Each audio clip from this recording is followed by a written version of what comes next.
എല്ലാവർക്കും നമസ്കാരം. ചൊവ്വാദശ 7 വർഷത്തേക്കാണ് ഒരു മനുഷ്യ ആയുസ്സിൽ ചൊവ്വാദശ ഉണ്ടാകുന്നത്.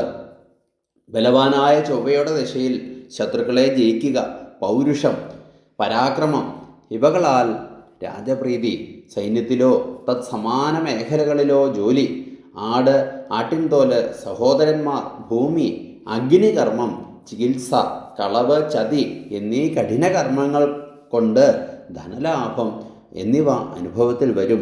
ചൊവ്വ ദുർബലനും അനിഷ്ട ഭാവസ്ഥിതനുമാണെങ്കിൽ പാപകർമ്മങ്ങളിൽ താൽപ്പര്യവും പിത്തസംബന്ധമായ രോഗങ്ങളും ദയയില്ലായ്മയും ഗുരുജന വിരോധവും കാലം, ദേശം, സഭ, അവസ്ഥ ഇതുകൾക്ക് ചേരാത്ത വിധത്തിലുള്ള പ്രവൃത്തിയും കുടുംബാംഗങ്ങളുടെ വിദ്വേഷവും അനുഭവപ്പെടും. സ്വക്ഷേത്രം, ഉച്ചം, മൂലത്രികോണം 3, 6, 10, 11 എന്നീ ഭാവങ്ങളിൽ നിൽക്കുന്ന ചൊവ്വ ബലവാനായിരിക്കും. നീചം, മൗഢ്യം, പാപയോഗം, ശുഭദൃഷ്ടിരാഹിത്യം ഇവയോടുകൂടി നിൽക്കുന്ന ചൊവ്വ ബലഹീനനും ഈ ദശകളിൽ ദോഷം ചെയ്യുന്നവനുമായിരിക്കും. ചൊവ്വാദശയിൽ 4 മാസവും 27 ദിവസവും സ്വ അപഹാരം തന്നെയാണ്. അതായത് ചൊവ്വാദശയിൽ ചൊവ്വയുടെ അപഹാരമാണ്. പിത്തം, ഉഷ്ണം ഇവ കൊണ്ടുണ്ടാകുന്ന രോഗങ്ങൾ, വ്രണഭയം, സഹോദരകലഹം, മേലധികാരികളുടെ അസന്തുഷ്ടി, ശസ്ത്രക്രിയകൾക്ക് സംബന്ധമാകുക, ബന്ധനം തുടങ്ങിയവ അനുഭവത്തിൽ വരും. ചൊവ്വ ഭാവസ്ഥിതനെങ്കിൽ അർത്ഥലാഭം, അതായത് ധനലാഭം, ഐശ്വര്യപ്രാപ്തി, ഉദ്യോഗത്തിൽ സ്ഥാനക്കയറ്റം, പൗരുഷമുള്ള കർമ്മങ്ങൾ ഇവയാണ് ഫലം. അതിനുശേഷം 1 വർഷവും 18 ദിവസവും രാഹുവിൻ്റെ അപഹാരമാണ്.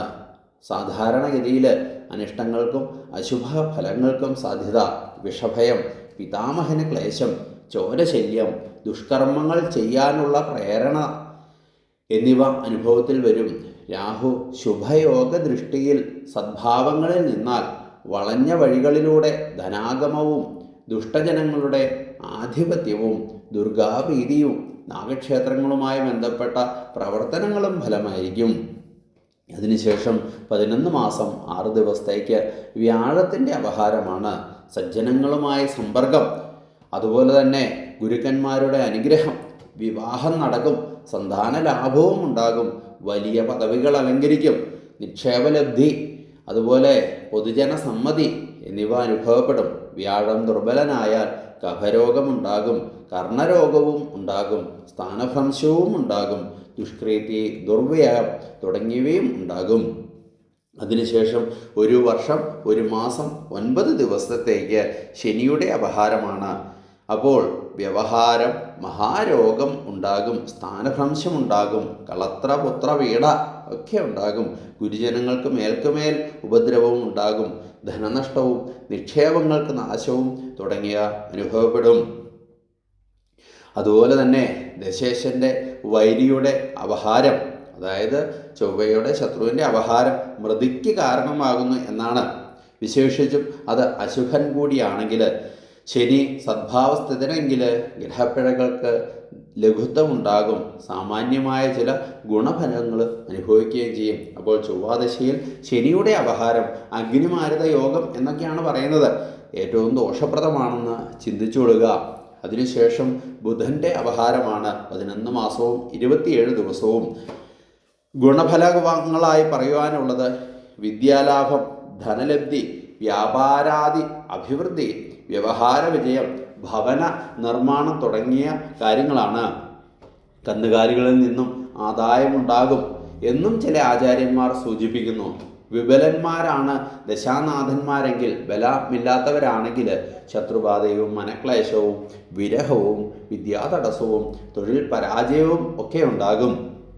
അതിനുശേഷം വരുന്നത് 4 മാസവും 27 ദിവസവും കേതുവിൻ്റെ അപഹാരമാണ്. അഗ്നി, ഇടിമിന്നൽ, ആയുധം ഇവകളിൽ നിന്നുള്ള അപകട സാധ്യത ഉണ്ടാകും. ഉദരവ്യാധി, വയറിന് ദോഷങ്ങൾ സംഭവിക്കും. സ്ത്രീകൾ, നീച ജനങ്ങൾ ഇവരിൽ നിന്നും ഉപദ്രവവും ബന്ധുകലഹവും വിഷഭീതിയും ഉണ്ടാകും.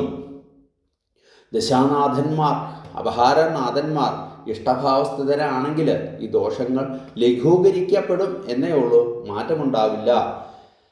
രാജാനുകൂല്യം, ഭൂമിലാഭം, ഭൃത്യന്മാരിൽ നിന്ന് ധനലാഭം, യശസ്, തീർത്ഥാടന യോഗം എന്നിവയും അനുഭവപ്പെടും. അതിനുശേഷം വരുന്നത് 1 വർഷവും 2 മാസത്തേക്ക് ശുക്രൻ്റെ അപഹാരമാണ്. വിവാഹം നടക്കും. ആഡംബര വസ്തുലാഭവും ഉണ്ടാകും. ലോട്ടറി പോലുള്ളവയിൽ നിന്ന് ലോട്ടറി അടിക്കാനുള്ള സാധ്യതയൊക്കെ ഉണ്ടാകും. സ്ത്രീ സുഖവും അനുഭവിക്കും. കുടുംബസൗഖ്യവും വാഹന ലാഭവും ഗീത നൃത്താദി കലകളിൽ താല്പര്യവും ഒക്കെ ഉണ്ടാകും. ശുക്രൻ ദുസ്ഥാനസ്ഥിതനെങ്കിൽ, അനിഷ്ടസ്ഥാനത്താണ് നിൽക്കുന്നതെങ്കിൽ ദാമ്പത്യ ശൈഥില്യം, അതായത് ദമ്പതിമാർ തമ്മിൽ പിരിയുവാനുള്ള കാര്യങ്ങളും അതുപോലെ തന്നെ സ്ത്രീകലഹവും രോഗപീഠയും ധനനാശവും ഫലമാകുന്നു. അതിനുശേഷം സൂര്യൻ്റെ അപഹാരമാണ് 4 മാസവും 6 ദിവസവും. ആ സമയത്ത് അപവാദം കേൾക്കാനിടയാകും. ഗുരുദ്വേഷം ചെയ്തുകൊണ്ടിരിക്കുന്ന ഒരാളുടെ കീഴിൽ പണിയെടുക്കുകയാണെങ്കിൽ അവിടെ നിന്ന് മാറേണ്ട, അല്ലെ ഗുരുവിനെ നിന്ദിച്ച് മാറേണ്ട ഒരു സാഹചര്യം. ജ്വരബാധ, ഹൃദയരോഗം, അറ്റാക്ക് മുതലായവയൊക്കെ ഉണ്ടാകാനുള്ള സാധ്യതയുണ്ടാകും. മേലധികാരികൾ മൂലം ഉപദ്രവം, പിതാവിനും സസ്പെൻഷൻ പോലെയുള്ള കാര്യങ്ങളൊക്കെ ഉണ്ടാകും എന്ന് സാരം. പിതാവിനും ഗുരുജനങ്ങൾക്കും കഷ്ടത, അലച്ചിൽ, അപവാദ ശല്യം, തെരഞ്ഞെടുപ്പുകളിൽ തോൽവി ഇവ ഫലമാകുന്നു. സൂര്യൻ ബലവാനാണെങ്കിൽ തർക്കങ്ങളിലും കലഹങ്ങളിലും വിജയം, കേസ് പോലെയുള്ളവയൊക്കെ ജയിക്കും. രാജബഹുമതി, സർക്കാർ ജോലിയൊക്കെ അറ്റൻഡ് ചെയ്യാൻ നിൽക്കുകയാണെങ്കിൽ അതിനൊക്കെ സാധ്യതകൾ. ആരോഗ്യപുഷ്ടി, വിദേശയാത്ര, പദവി ലബ്ധി, ധനലാഭവും ഉണ്ടാകും. അതിനുശേഷം 7 മാസത്തേക്ക് ചന്ദ്രൻ്റെ അപഹാരമാണ്. ചൊവ്വാദശയിൽ അവസാനത്തേത് ചന്ദ്രാപഹാരമാണ്.